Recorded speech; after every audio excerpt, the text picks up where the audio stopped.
Sim, o parto também pode ser erótico e é exatamente por isso que ele foi transformado em punição. Você já pensou que a primeira coisa que nos roubaram foi a possibilidade de nascer com prazer?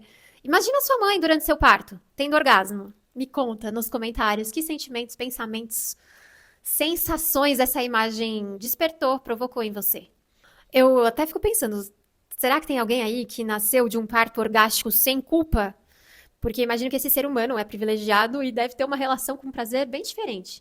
Eu lembro que durante o meu parto eu senti medo. Medo de não conseguir, medo da minha decisão de parto natural prejudicar o bebê, medo da dor. Eu só pensava nisso. O resultado foi que o meu corpo ficou tão contraído que eu travei o meu trabalho de parto. E o meu parto, que poderia ter sido natural, teve várias intervenções por causa do medo. Mas foi saudável, foi maravilhoso e deu tudo certo, como eu desejava. Eu me tornei mãe em 2014, bem na época que o documentário Parto Orgástico estava acontecendo. E pergunta se eu assisti esse documentário na época.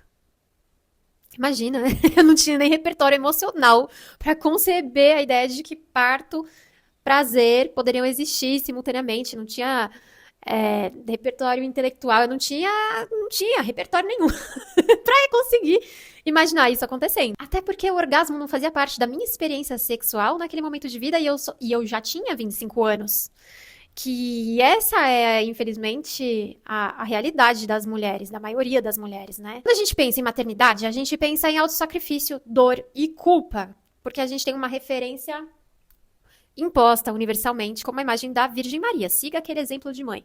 Aquele exemplo de mãe nem transa, né? Pelo amor de Deus. Depois do último texto que eu publiquei no Substack, que chama Pode Me Chamar de Puta, eu acho que eu não posso falar essa palavra aqui no YouTube, eu entendo que a expressão filho da puta pode ser bem necessária, né? Se a gente desconstruir aí essa ideia de puta e resgatar o significado original da palavra. Eu vou deixar o link aqui na descrição do vídeo se você quer se aprofundar nesse assunto. Quem sabe a gente consegue desassociar a imagem de santa à mãe, né? Porque acreditem, mães transam, mães têm orgasmo e mães podem parir sentindo tesão.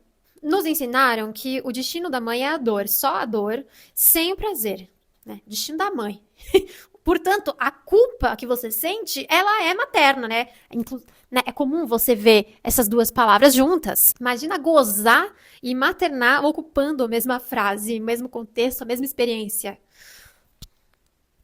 É urgente falar das possibilidades de prazer e do erotismo que existe dentro do parir para gestantes, para mulheres que querem parir, né? A gente precisa incluir na educação sexual esse debate. O parto também é uma experiência prazerosa, dá pra sentir muito tesão e talvez essa seja uma das experiências mais intensamente eróticas que uma mulher pode viver. O corpo que goza é o mesmo corpo que pare. O útero, durante o orgasmo, ele contrai, assim como durante o parto. A ocitocina que a gente libera intensamente nas relações sexuais acontecem durante o nascimento.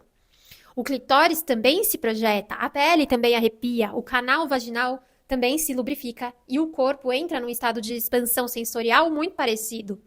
O que separa a dor de prazer é mais cultural do que fisiológico. Segundo o documentário Parto Orgástico, de Débora Pascali Bonaro, dezenas de mulheres relatam vivências de prazer, êxtase e até orgasmo durante o parto, especialmente quando ele é respeitoso, natural e conduzido com intimidade e com autonomia. Quando não há indicação de cesárea, é claro.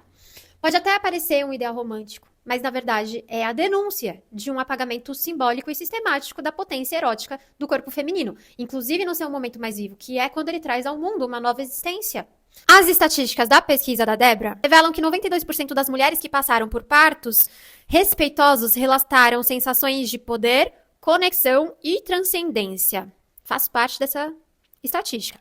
21% descreveram experiências de prazer físico intenso durante o trabalho de parto, semelhantes ao orgasmo. Talvez eu tenha vivido isso, mas eu não tinha como significar aquilo. E, de novo, eu não tinha repertório, né, memória de orgasmo. Então, eu só sei que no final, a frase que eu falei, quando o pai do meu filho pergunta, eu digo: vamos fazer isso de novo. E, por fim, mulheres que tiveram partos naturais e ativos têm níveis mais altos de autoestima e vínculo com o próprio corpo após o parto. Com certeza, porque assim, imagina que o seu corpo, que você não aprende durante um trabalho de parto sobre as suas reações fisiológicas e psicológicas, né?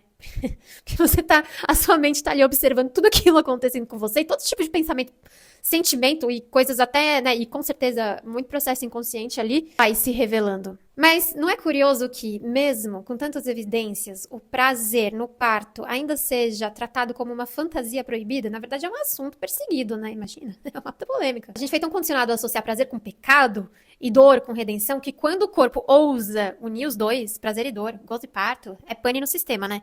Porque se uma mulher pode parir com prazer, então tudo que a gente sabe sobre culpa, castigo, precisa ser revisto. E a verdade é que o prazer feminino, quando ele é vivido com liberdade, é uma ameaça à ordem, começando por aí. A gente vem falando muito sobre isso, né, em todos os vídeos e continuaremos. Dado o Dia das Mães, que foi recente, eu consegui significar de uma outra maneira aquilo que a Audre Lorde diz sobre o erotismo, né? Que não é só uma energia sexual, uma experiência sexual mais criativa.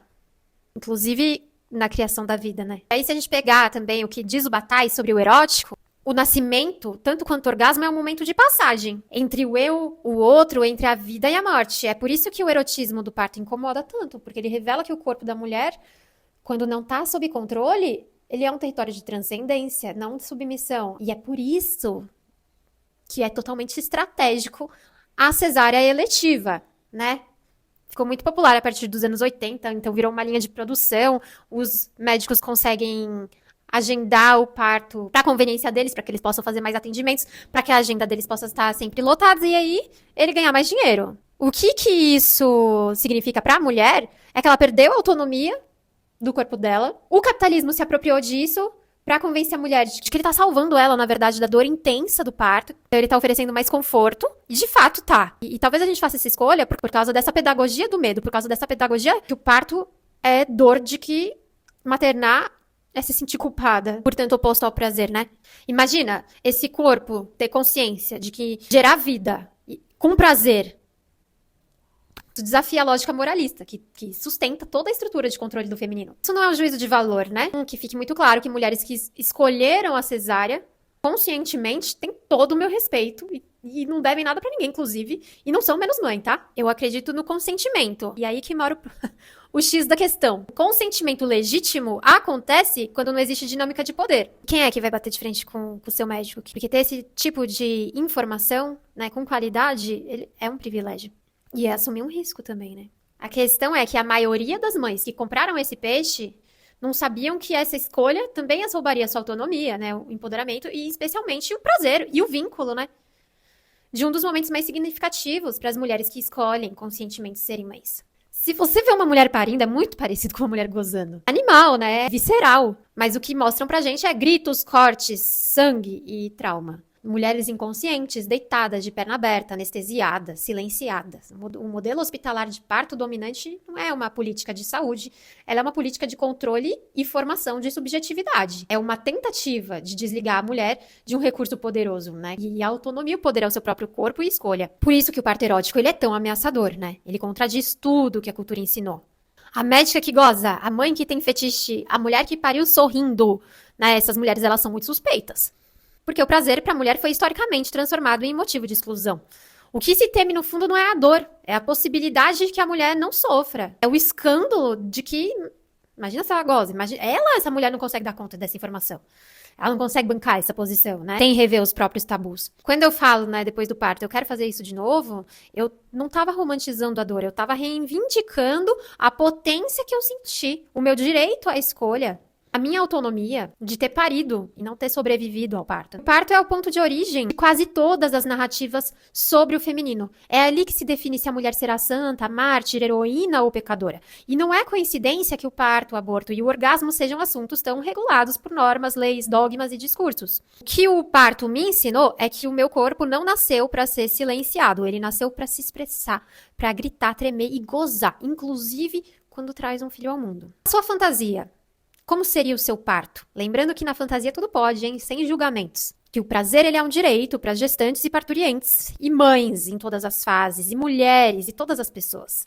E que o erotismo ele é tanto uma potência criativa, quanto consciência do corpo, e presença em cada sensação. O seu corpo é um território de prazer e transcendência, e não de castigo, tá? Menos que seja aquela punição que a gente acha um tesão. Semana que vem a gente volta.